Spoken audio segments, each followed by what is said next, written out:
Hello, everyone. This is Durf from Brutalitopia, and I am joined today via Skype with David Rodgers from Godhunter and Battleground Records. David, thank you so much for taking the time to talk with me today. No problem. My pleasure. So, obviously, we'll start with Godhunter because the big news is that you guys have a new record coming out, and I've obviously got some questions for you about it. But before I start asking those, if you just want to tell people what they should know about it. Um, it's definitely different. We uh, we like to do different things every now and then. It's been a couple years since we put something out, so there's been some lineup changes that have happened from the last album we put out and the last tour we were on.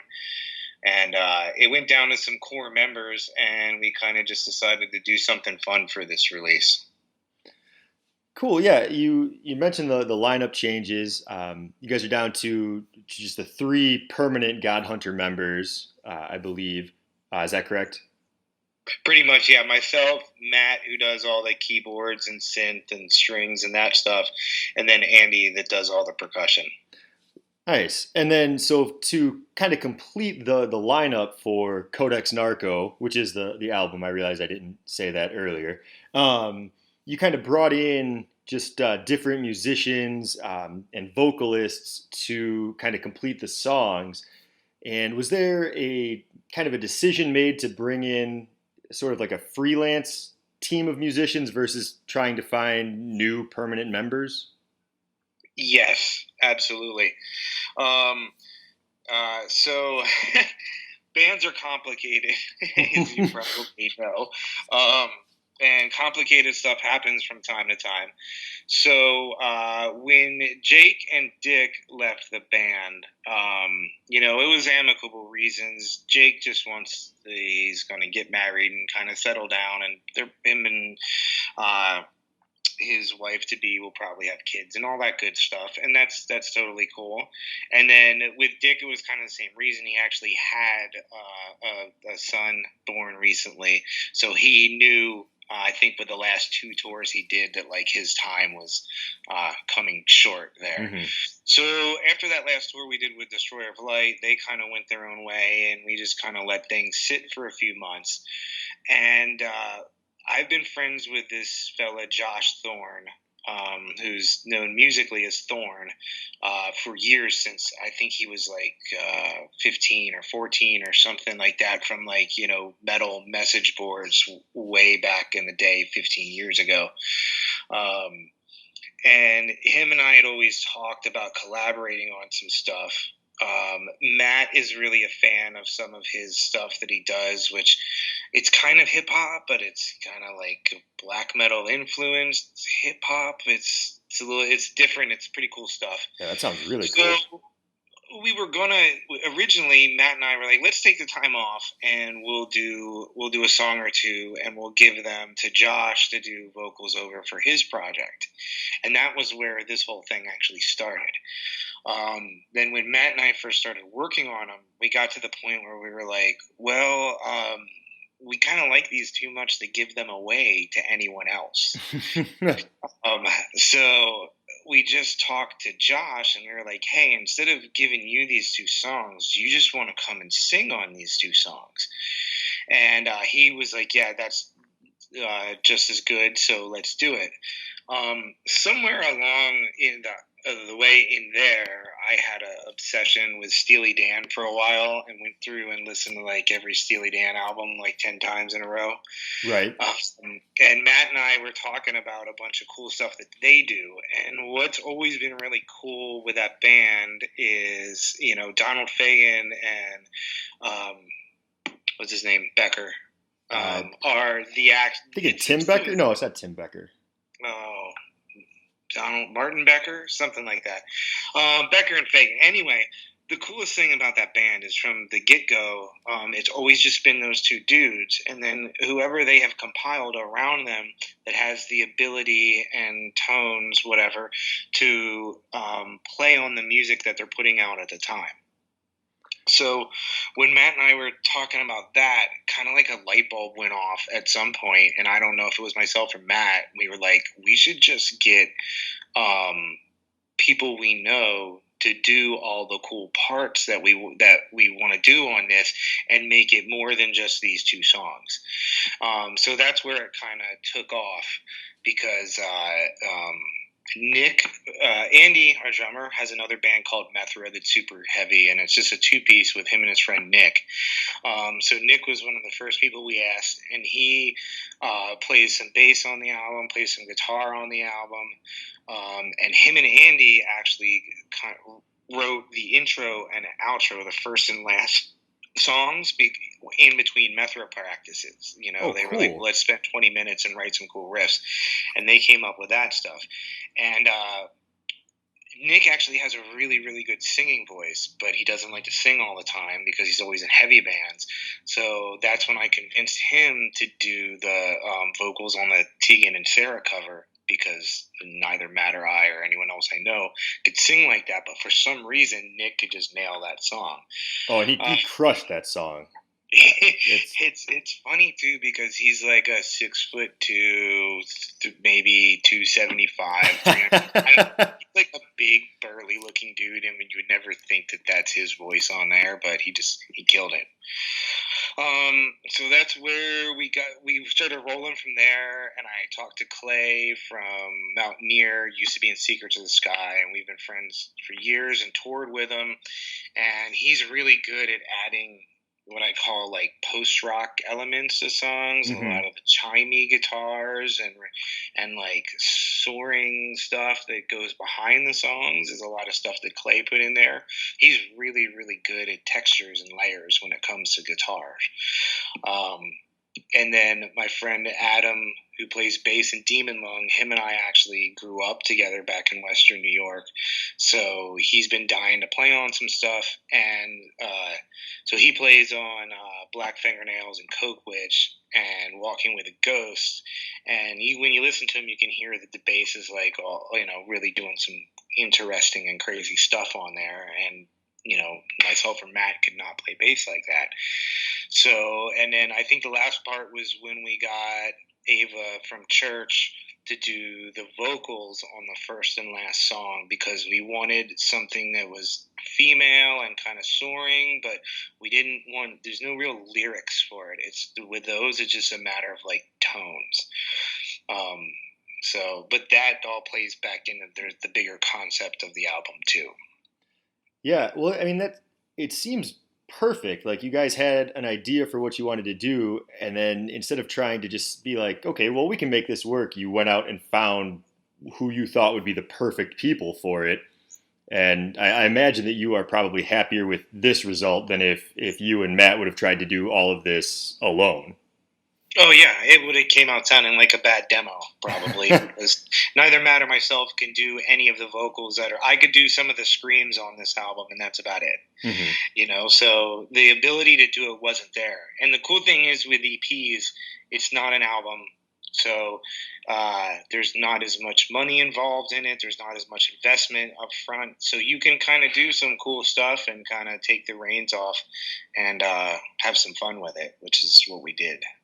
Yeah, and it definitely feels like a fun EP, a fun set of songs that is Cocaine Witches is unlike anything you guys have ever done. It's easily my favorite song on the album. It's trippy and different. It feels like a twisted dance track at times. And I guess I really don't have a question about it. It's just a cool song, and I wanted to tell you that. Um, That was our very Depeche Mode, original Miami Vice TV show soundtrack, which is something that we love. Um, it's very and 80s for sure. the Killing Joke vocals on it too, with that vocoder, Yeah. because Josh and myself and Matt are all big Killing Joke fans, and we wanted to do like some vocoder style stuff on there. That's why it has that crazy section in the middle too. So, yeah, it more the whole thing really was just us running away with influences. Like, well, we've never done synthy songs. We've kind of messed with them, but and we're like, well, let's just do the most synthy song. Right. And it turned out really, really fucking cool. So you guys have long been a pretty political band. Is that a fair thing to say? Yeah, absolutely. And so then I was reading the press release that we got with the promo for Codex Narco, and then looking at the lyrics, and it talked about how this one you kind of went in a more personal direction lyrically, and I was just curious if that impacted the writing process in a different way, if that was that changed things for you guys, or if it was just kind of the same writing style, just a different subject. Okay, so I'll take you back to the beginning a bit because it's a long story to get where we got to that point. Okay. With the very first Godhunter stuff, the first EP we did, I wrote all the lyrics on that, and they're very political stuff, non-personal. By the time we did the Wolves EP and Charlie from Gatrod came in the band, Charlie and I are really good friends, and he feels the same way about lyrics. So everything was strongly political because him and I were the two that were driving all of the lyrics all the time. And that stayed that way right up until we were writing for Enzo, which was the last thing to come out for Codex Narco. Mm-hmm. At that time, Charlie, I think he got his master's or doctorate or something in like library science, so he had to actually, get back to work full time. He left the band, so Jake and I wrote Ensville, and I think we were just trying to kind of pick up the reins from Charlie and keep it strictly political. And I'll admit that there's albums that every band doesn't like that they put out, and the farther I get away from it, the less I really like Ensville. There's a lot of stuff that I don't think we did that great on it. So when we got to Codex Narco and we started writing the stuff, and I started from the political bent that we normally have, but I kept running into a wall and just having writer's block.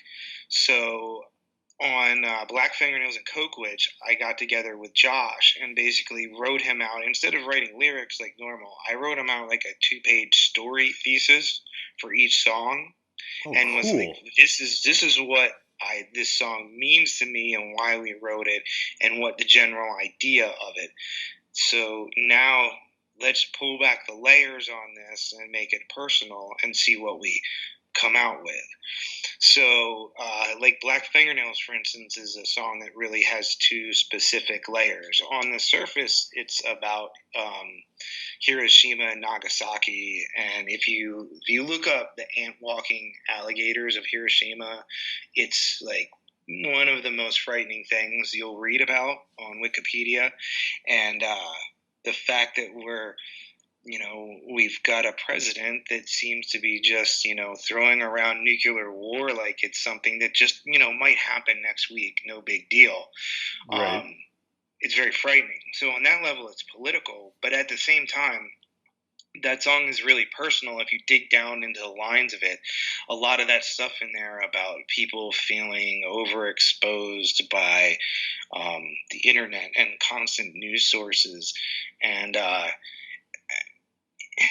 when you're in a band and you go out and play shows, it's really weird. Like when you after you're done playing, someone comes up to talk to you and they want to talk to you about like a Facebook post from like 6 months ago, or some they're telling you about something some other band said on Facebook yesterday, and isn't that funny? And sometimes we just really think like, man, like people are getting fucking weird, man. Like this weird overexposure.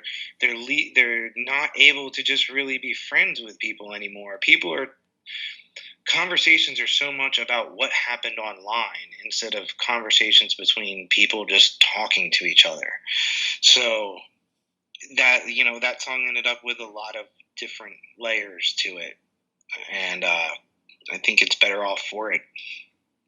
Yeah, I think that's pretty cool. I think it's yeah, that sounds like a change for.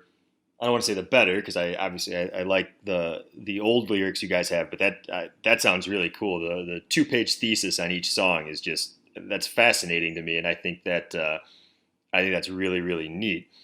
And then just on the same kind of note, this record isn't. I mean, as you've said, it's not completely apolitical.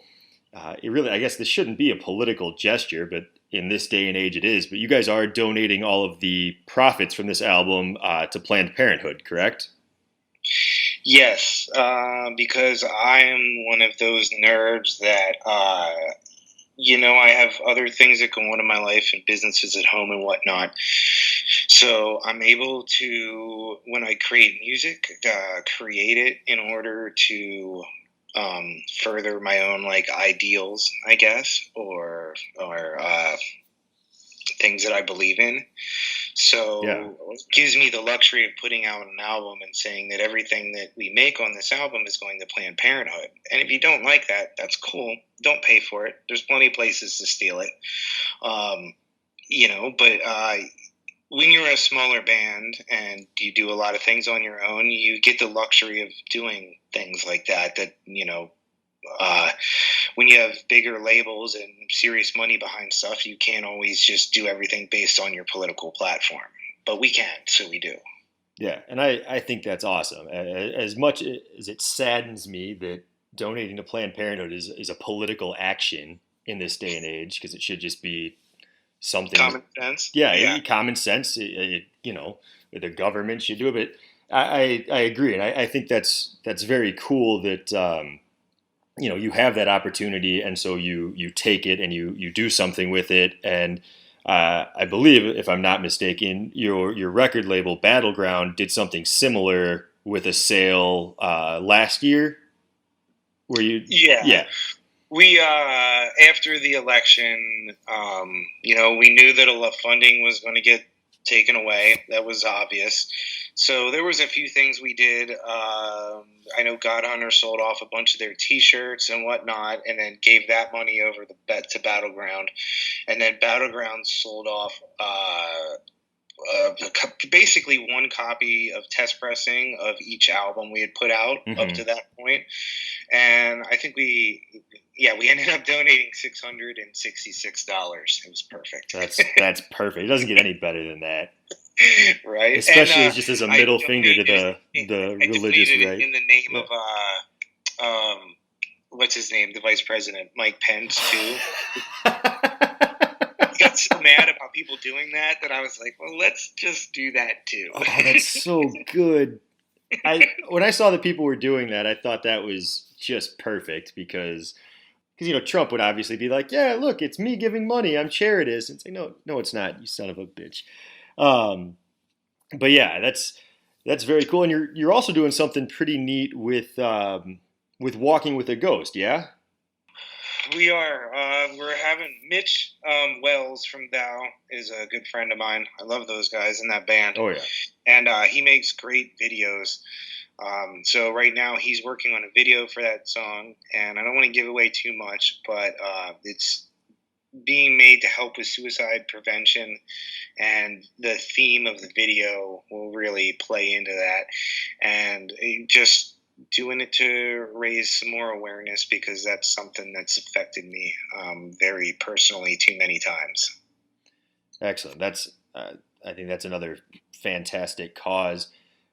Was that something that you had in mind specifically when you decided to cover Walking with a Ghost, or was that just something that kind of came together with Mitch and in the aftermath? It was no when we so when we recorded the cover, we knew we wanted to put a cover on the EP. It's the best place to put them sometimes. And we went through a bunch of different songs, and we wanted to pick a song that was so far out of normal metal bro culture, you know, Yeah. that when people hear it, they would either love it or would think that we had lost our damn minds when we did it. So for a while, it was going to be the Supremes. You keep me hanging on. Because we had a really cool slowed down version of it that was super heavy, and that song is all built off the downbeat. Yeah. But one day I was driving to work and was listening to that particular Tegan and Sarah album, and that song came on, and I was just, I don't know, I was like, nope, you know what? This is a song we're going to do. And we actually started working on the cover version of it before we'd even figured out who was going to do the vocals. Oh, yeah. We kind of just ignored the hard part, and we're like, yes, no, this is a decision. Let's do it. We'll figure that out later. Luckily, Nick was there, so we used him, and he did an amazing job.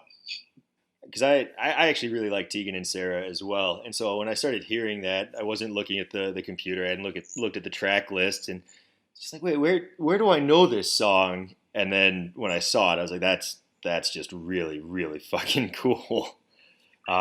So yeah, well, that again, like the rest of the album, that turned out really well. And it's kind of funny that it sounds like a lot of this album was like, all right, we want to do this stuff, and now let's go find people to get it done. We won't worry about it. We'll just get it done when we get the people. And I think that's a really, I keep saying cool, but it definitely worked.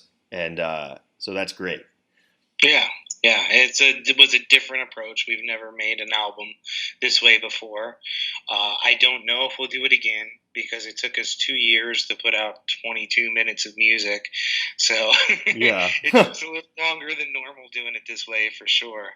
But in the end, the freedom of it was amazing. I got to do a Tegan and Sarah cover. The world doesn't need more Black Sabbath covers, everybody. Trust me. More Tegan and Sarah covers, okay?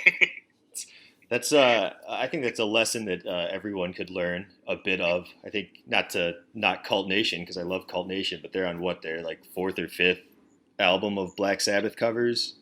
Those are cool. They have a plan going, but sometimes it's like when bands do covers, which are cool. I know some people hate it when bands do covers, but I never understood that. I think you can understand more about a band by their covers sometimes than their originals.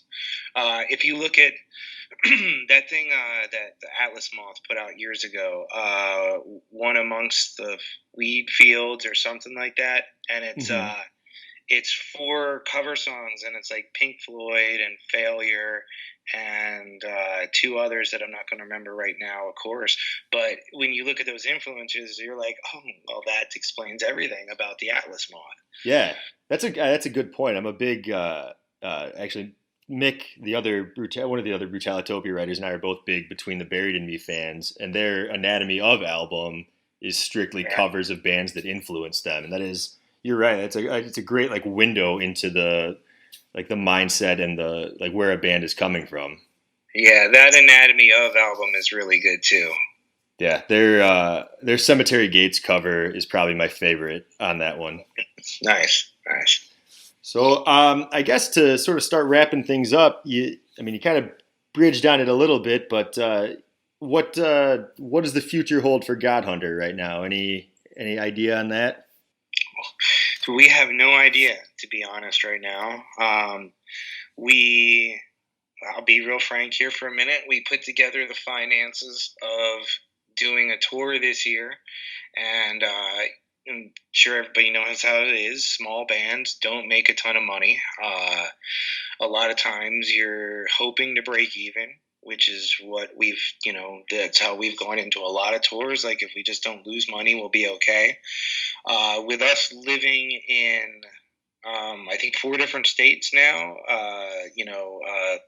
Nevada, California, Arizona, Georgia, myself in Washington. There's members that have played on this all over. So it would take getting together for time to rehearse it all live first, because nothing on this album has been ever played together in one room. Oh, wow. It's literally an album born on the internet. So the work that would go into that was at the point where they're like, we were like, there's no way we're going to make money off of this. So we're not really sure what is going on right now. We'll see how this album goes when it comes out, and if people are like it, and if maybe some people want us to play some places, festivals or whatever, we'll think about that. But for right now, we don't really have any solid plans other than some other music that we're working on, because we're all always working on something musically. Well, very cool. Yeah, I know that. Yeah, I definitely understand the realities of the touring small bands. Hopefully, when this album comes out on May 12th, 19th, I May think. 19th, May 19th.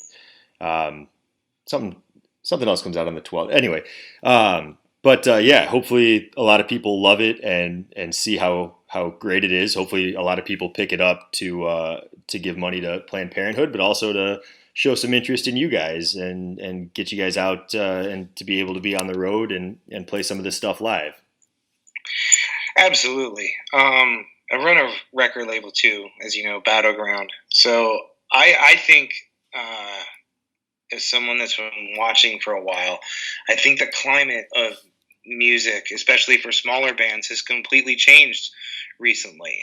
And in the past, you could be a smaller band and you could put out an album even on your own and go out and tour your butt off on it and make a lot of fans that way, night by night, shelling your own stuff until you draw enough people that someone else pays attention. I think with the way Bandcamp works and the many blogs like your own, where people have ready access to bands of all levels, small bands, mid-level, major bands, I think it's changed to the point where nowadays you release an album first. If it takes off and you can watch it, we can all know what the metrics are. Watch it on Bandcamp. You know when your album's taking off. Mm-hmm. Then go out and tour, because you know that there's going to be an audience. And the internet has removed that period of not knowing if you're going to have an audience. Nowadays, you'll know if people are going to show up before you even get in the van, because your album's either selling online or it's not. And if it doesn't do amazing, if it doesn't blow up, what's really the point of going out there? Yeah, no, I agree with that. I think that it's interesting to me because, like we were talking about earlier when you were talking about black fingernails, people communicate based on their interactions online and not based around what they're doing in person.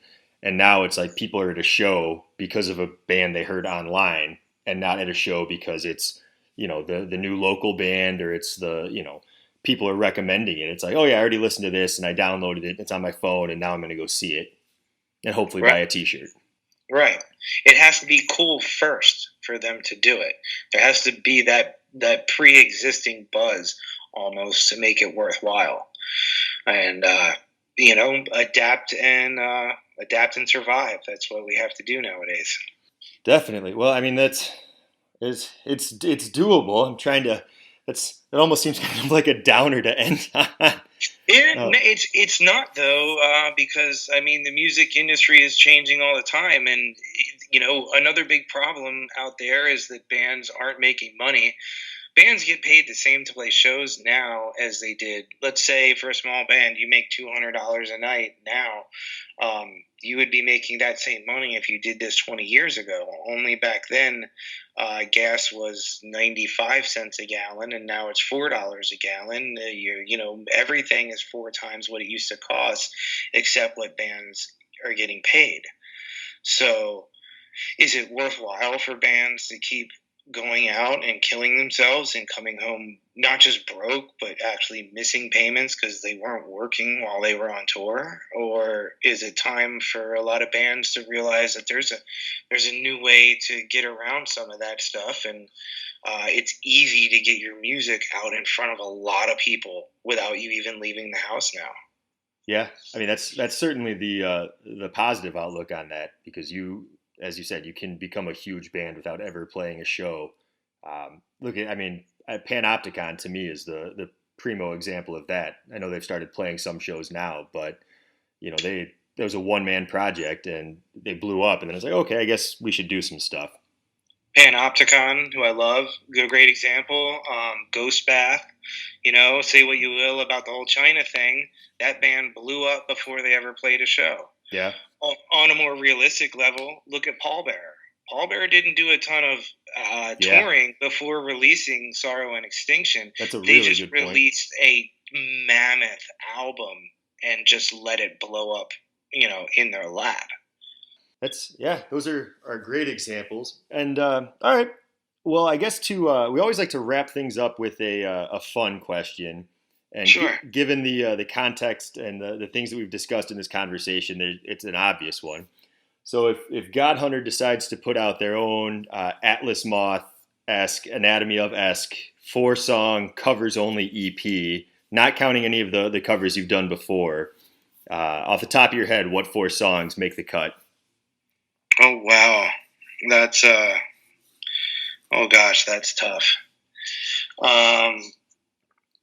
It's a fun question. I didn't say it was an easy question. I just said it was It's fun. definitely not. I mean, I know there would be a Pink Floyd song on there because we have deep obsessions with Pink Floyd in the The band. greatest I band of would all time, probably of course. force the Yeah. Towns Van Zandt song on there, like Mm-hmm. maybe a super heavy cover, "Waiting Around to Die."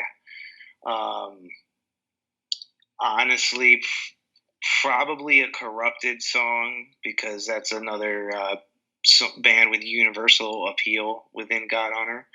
Um, and honestly, we've always wanted to cover a Beastie Boys song and haven't done it yet at this point. Oh, that So would be fun. I think that would be the 4 bands. Getting the exact songs would be really hard, and that would take me hemming and hawing around Oh for an yeah, hour no. or so. But This interview would be 3.5 hours long. right. We'll get into way too many tangents talking about bands before that's over with. So awesome. Well, David, thank you again so much for taking the time this afternoon to talk with me. Codex Narco is out May 19th. Pick it up via Bandcamp. Pre-orders are up. Yeah. Yes, absolutely. On it's Baby Tooth Records Bandcamp. I think it's babytooth.bandcamp.com. Okay. Perfect. Well, yeah. Go get that album because it's absolutely incredible. And David, once more, thanks again. Awesome. Thank you. It's great talking to you.